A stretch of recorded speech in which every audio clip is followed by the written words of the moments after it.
You are not what you do. This statement, short as it may be, profoundly shaped the way I viewed my life. It was an innovation I wish middle school Emma had known. Good evening, everyone. My name's Emma Valgora, and I'm a student here at the University of Central Oklahoma.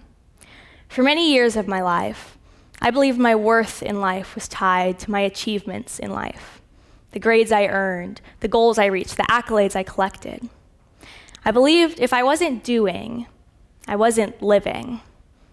Or rather, I wasn't worthy of the opportunity of living. But this way of thinking left me feeling disconnected and unsatisfied, no matter how much I achieved.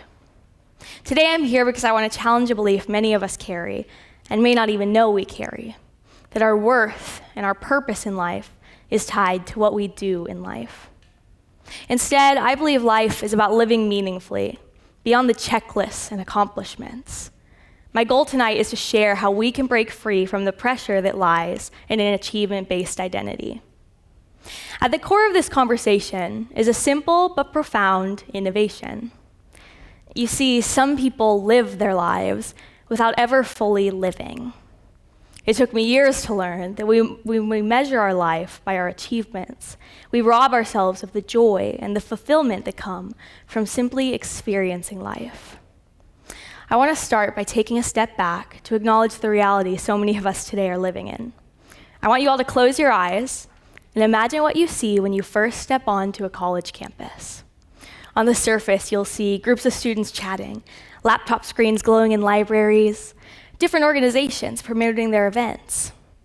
But if you open your eyes, behind all of that, there's an invisible weight many of those students you just observed are experiencing.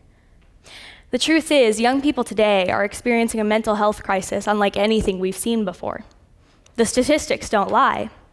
A 2024 American College Health Association study found that over 60% of college students reported feeling overwhelming anxiety, and nearly 1 in 3 reported significant depression. And these aren't just numbers, they're people. They're the experiences of students in dorm rooms, classrooms, libraries, this room right now. So why is this happening? I believe part of the answer lies in the immense pressure being placed on us. Academic demands have reached an all-time high, and with social media, we're constantly comparing ourselves to the carefully curated version of other people's lives that we see at every scroll. Add to all of this the cultural obsession with productivity, the idea that you must always be doing something, achieving something, or at least building towards that next big goal, and that you must be lazy or crazy not to be doing so. It's no wonder so many of us feel like we're drowning. I felt like I was drowning. I have many times. And although that isn't the focus of today's talk, I believe it's essential to recognize that mental health and well-being are the foundation of who we are. They're the root of oneself, and their importance can never be understated or undershared. Now that I've broken down some of the root causes, it's time to dig into the overall trap that is achievement-based identity. I know this trap all too well because I've lived it. From a young age, I was taught, directly and indirectly, that my worth in life was tied to my success in life. And I was taught that success is defined by winning. I remember bringing home a quarterly report card and being met by the words of my father saying, "No daughter of mine will have a B." In that moment, a seed was planted in my mind.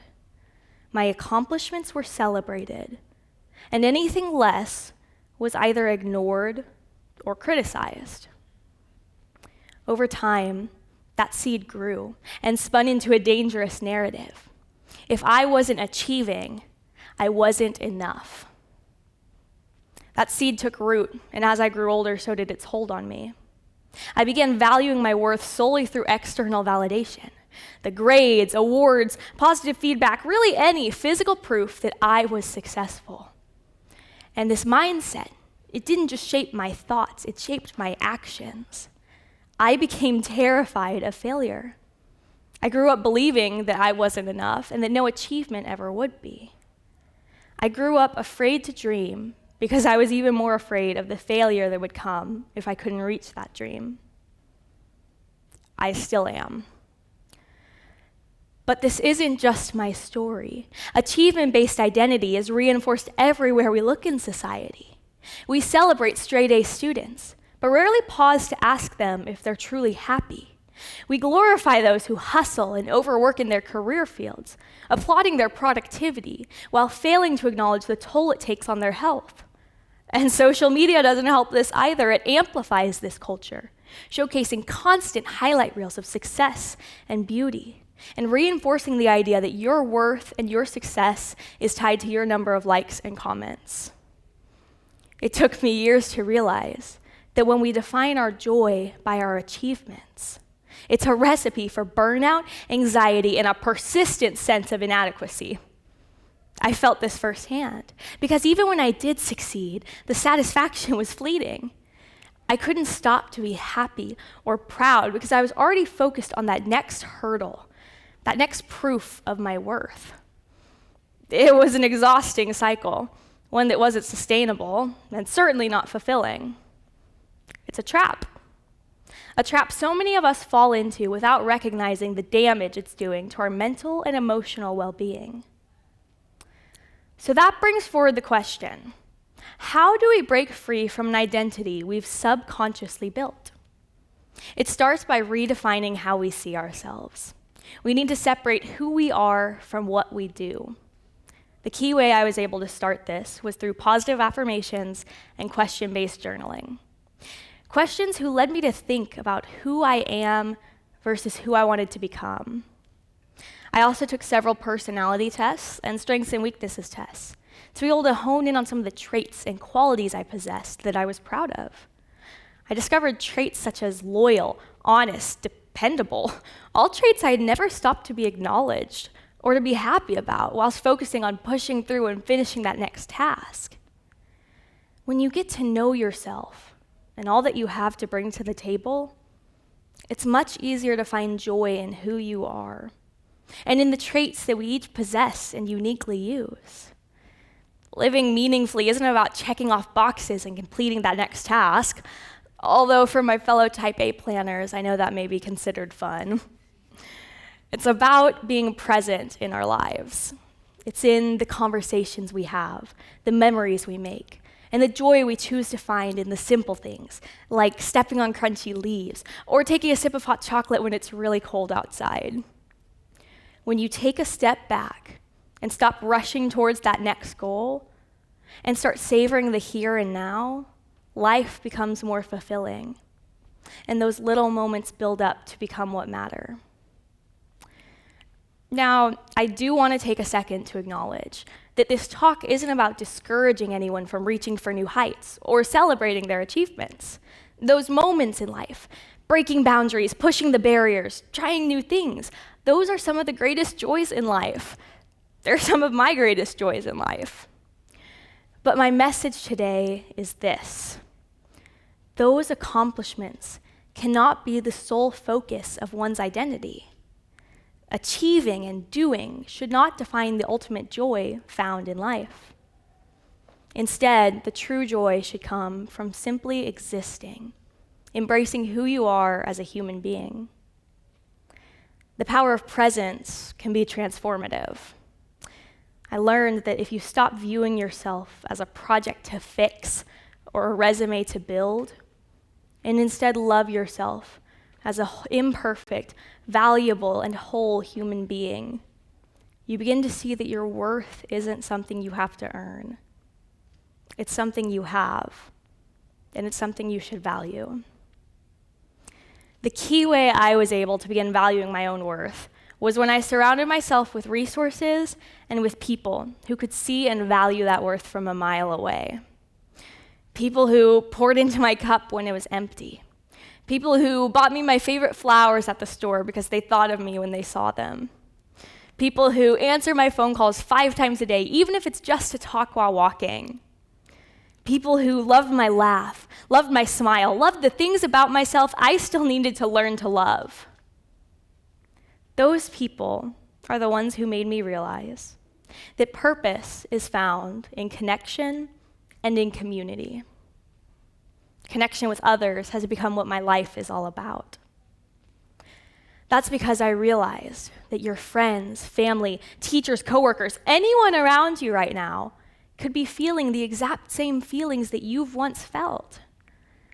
And yet, through all of the immeasurable number of differences found just within each of us in this very room, we all share the one common grounding factor that we as human beings need other human beings.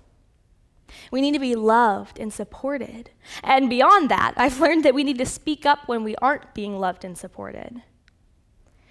So many people lose their battle to their mental health because they thought that no one loved them, or thought they were good enough, or would notice if they were gone the next day. It's a constant voice in one's head, and I believe it ties directly to the identifying theme of this entire talk, a lack of discovering one's true purpose. I believe there are 2 steps we can take to help fix this. The first being education.